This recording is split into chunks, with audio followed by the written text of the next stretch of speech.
Hello, hello. Thank you, Terry. Hi, everybody. Terry took my joke. I am the only thing standing between you guys and lunch. I realize this. It's been a long day. Thank you all for having me here. Also, appreciate all the previous discussions, the panelists from UI, some of my friends here, Michael McHale. This has been great. First time here at Electrify Expo. And just wanted to get the show on the road. So, I'll keep my comments brief. Lunch is on the way. Hopefully everything's going to be tasty. I am Ed Lowe, head of editorial for the Motor Trend Group. Hopefully you guys know Motor Trend. Quick show of hands if you heard of Motor Trend. Maybe you know the magazine, okay? You know the Car of the Year, Truck of the Year award. Fantastic. That is about what I expected. Motor Trend's been around for a long time. You know, as a magazine, we've been around. We're the magazine maybe your grandfather read, your dad, your brother, maybe your mother. We've been in your dentist office, your doctor's waiting room for over 7 decades. So it's been a long time. Yeah, okay, let's make sure we're on the right sides. Motor Trend was first published in 1949. It's a long time ago. We were the sibling to Hot Rod magazine, published in 1948. It was the brainchild of Robert Peterson, the cornerstones of the Peterson publishing empire. But today we're more than that. You know, I tell people all the time, please don't refer to us as a magazine. We're not that anymore. You can go to the next slide. We are a bunch of things. So we're a subscriber video on-demand service. We call it like Netflix for car guys and gals. We have a huge footprint on social media. We have a vibrant website, motortrend.com. We have a cable channel. So if you knew what Velocity TV was, we took that over. That's Motor Trend channel that's been out there now for about 4 years. We're big everywhere. And I'll tell you, as the guy who started Motor Trend's Instagram page and did their Twitter account, it's been a struggle. It took a long time to get there, and we really I had to fight a lot of management in terms of why are you putting our content onto platforms we don't own for free. You know, we had to pivot. We had to do these things to find our audience where they lived, where they wanted to be. And I feel like there's a lot of similarities between what we've had to do in the digital age to what a lot of you guys are doing in the room, whether you're a startup or whether you're an OEM, in terms of trying to figure out electrification, electrified vehicles, and making that pivot, right? Because that's why we're all here at Electrify Expo. We think big things are coming, that change is on the way. So let's see. Can you feel it? Let's go to the next slide. So we've been tracking this space for a while, obviously. You know, we cover cars. We've been covering cars since 1949. We've covered flying cars. We've covered turbine cars. We've theorized about electric Corvettes for a very long time. We covered the first mass production vehicle, GM's EV1, back in 1997. But it wasn't until about 2008 when there was this little startup out of Silicon Valley. They took a Lotus chassis. They put some laptop batteries in it. It's called Tesla. There's a guy, Elon Musk, who was kind of behind it. And we thought, hey, this is a pretty cool car. We tested it. It was quick. It was fun to drive. But we actually didn't think very much about it, you know. It wasn't until about 4 years later, I was one of the 11 judges that voted it unanimously to be our 2013 Car of the Year, where this moment kind of arrived. And I'll tell you, that was a really big deal. It was the first electric car to receive our coveted Car of the Year award. Huge deal for us, huge deal for the industry. And if you remember back then, nobody had really heard of Tesla. There were no Tesla Bulls, there were no Tesla Bears. The general public really didn't know about this company. The Wall Street analysts did. They knew, and they all thought the business model was terrible. And quite frankly, so did most of the car magazines. Like, we all thought this stuff was a joke until we drove the car, okay?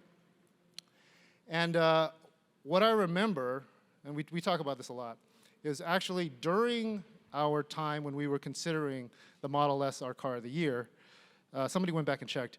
The share price then was around $19. Think about that, right? $19 for Tesla. The day we announced, that evening, it shot up to $43.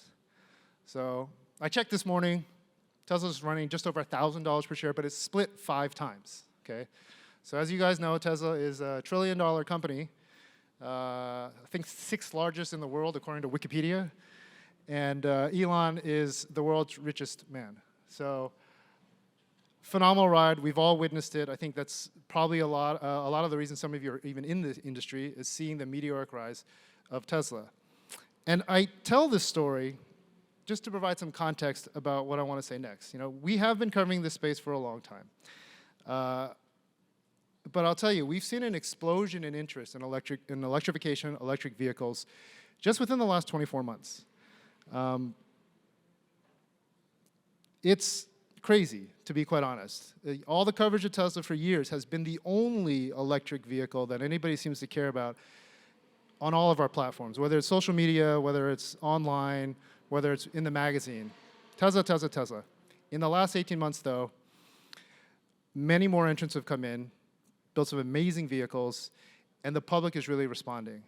I had my guys do some polls of our data, and in the last 18 months, the traffic to our electric vehicle stories has risen 287% on unique visits and 330% in page views alone.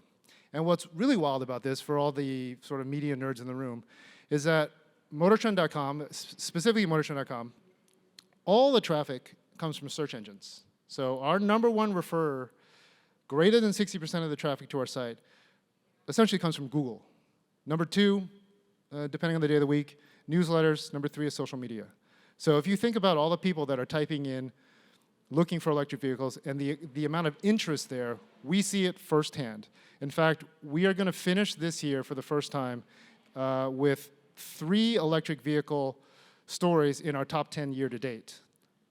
#1 will be a Tesla story, 2 would be Rivian, and then 3 is going to be Ford F-150 Lightning. So for us, things are really changing, and that's why I want to talk about what's coming next and what we believe. So, newsflash, mass adoption of electrification, of electrified vehicles is coming. I think you guys all know this. Not just talking about battery electric vehicles, plug-in hybrids, fuel cell vehicles, full EVs. It's happening. How long it takes, how smooth or bumpy it will be, I think will depend on a lot of us in the room, but it's definitely coming. Interesting enough, we believe the key driver behind this is actually climate change. So I realize I'm in Texas, and this might not be a thing. I'm just kidding. This is a joke. I'm not sure how it's going to land. But it's actually irrelevant. Whether or not you believe in climate, whether or not you believe that climate change is real or not doesn't actually matter, because governments and industry have taken a position and they're making commitments. So you can see it from General Motors' claim of, by 2035 and 2040 fully carbon neutral. Tech industry, Google, all of these guys, everybody is taking position. And then, of course, the countries themselves, right? COP26 ends today. There's been already some major announcements that we've talked about. These are big deals. And government, industry, everybody's responding. And if you still don't believe it, then just listen to your customer. So a couple months ago, we commissioned a study from an independent research group to go out and talk to people about how they feel about car shopping in general and electric vehicles specifically. And here is what we found. So 58% of EV shoppers cited environmental reasons for buying an EV before practical ones. It's a choice they want to make to better the environment. The practical considerations were, I like the way it drove, and I might save more money on gas if I go electric. But this was surprising to us, that it was actually climate change, environmental reasons that were driving their purchase behavior. So, third point, we believe the largest percentage of the coming transition to electric vehicles will take place in the next 15 to 20 years. No surprise there. Roughly 3 product cycles for traditional OEMs, and that the key driver behind this is going to be young people, young consumers, okay? So apparently 55 and up doesn't really believe in EVs, I don't know, but according to our research, 85% of 18 to 34-year-olds and 82% of 35 to 54-year-olds say that they are considering an EV purchase within the next 15 years. And over half identify as being definitely or probably. So younger generation motivated to buy. Fourth point here, you can, you're a little bit ahead on the slides, that's fine. Fourth point, range anxiety is no longer the primary concern. Cost of the vehicle and charging practicality, ability to charge a vehicle, these are the primary and secondary concerns for shoppers who are looking at an EV. So a lot of this was discussed previously. Everybody, I think, is on the right page here. So let me get to the main point. Obviously, there's massive, massive opportunity here, right? Young people are interested in buying electric vehicles primarily for environmental reasons, but they're concerned about cost of the vehicle and the charging infrastructure. And let me just layer on some more data points that are already on screen about the process in general. 42% of car shoppers hate the experience, right? They hate car dealerships. 57% find it very, very frustrating. 85% wish it was easier and took less time. So if you combine all these things together, there's a massive, massive opportunity. So what are we going to do about it? Well, let me tell you, we call it the inevitable. So this is a new content series that we are going to launch on December 1st. We have a major OEM partner involved. Might be an Easter egg on the screen. It's going to leverage all the platforms that I mentioned. So we are going to be using our huge social media footprint, our website, magazine, everything we got, we're going to throw at this emerging space, right? And we're not just covering this moment, this electrification moment. We're going to talk about autonomous. We're going to cover ADAS. We're going to cover charging, last mile, shared mobility, a lot of the concepts discussed in this room. This is a big deal for us because, again, we feel like there's a lot of interest, a lot of people out there that are confused about this process. It's not a whole lot different than what we cover already, except that we are going to go a little bit wider, go a lot deeper, and then layer on a lot of shopping tools to help those who are interested in purchasing an EV. Eyes are glazing over, thinking about lunch, I get it. We're also going to have some fun with it too, okay? So for that, we tapped our big brother at Hot Rod Magazine and a little project we call Project X. So as part of the inevitable, Hot Rod debuted the latest version of Project X just last week at the SEMA show in Las Vegas. And if you know the hot rod space, you'll know what a big deal this vehicle is.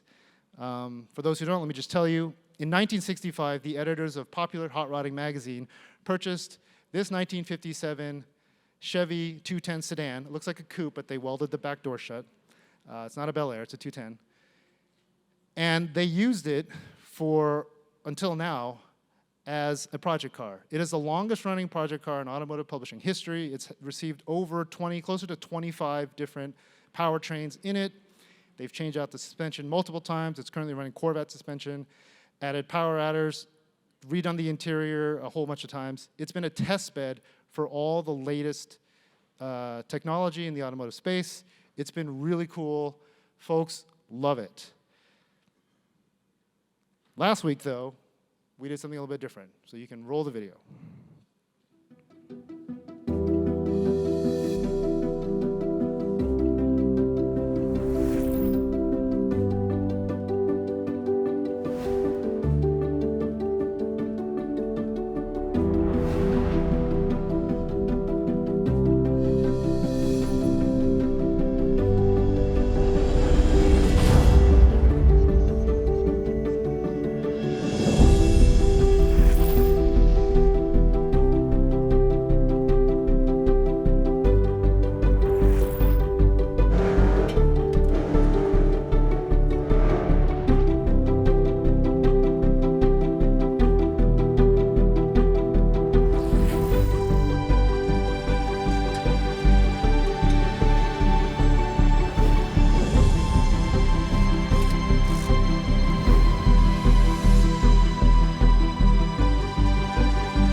So we did this project in conjunction with Chevrolet Performance and their E-Crate program, and also Victor Cagnazzi Racing out of North Carolina, really to address that audience I mentioned before, this older generation that may be a little resistant to EVs. It debuted at SEMA, incredible buzz, a ton of hate online. You can go check it out, it's on our YouTube channel. Man, people are just furious that we did this. I love it, it's fine, everything's fine, don't worry. But it is part of our inevitable strategy because we feel like Project X, this test bed for many, many years since 1965, the standard bearer in terms of go fast parts and the latest technology, that vehicle going electric, it's inevitable, you know? Your mother, your sister, your brother, your uncle, your dentist, your barber, considering a Kia EV6, a BMW iX, a Hyundai Ioniq 5. That's inevitable, right? Maybe your son, your daughter, get into school on a Super 73 or a Bosch-equipped e-bike. We think that's inevitable too. So that's our content series. The name sounds a little dark. I picked it. I kind of like it.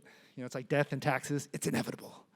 But so I didn't want to leave you guys with like this, whoa, this is kind of heavy. I'm going to lunch.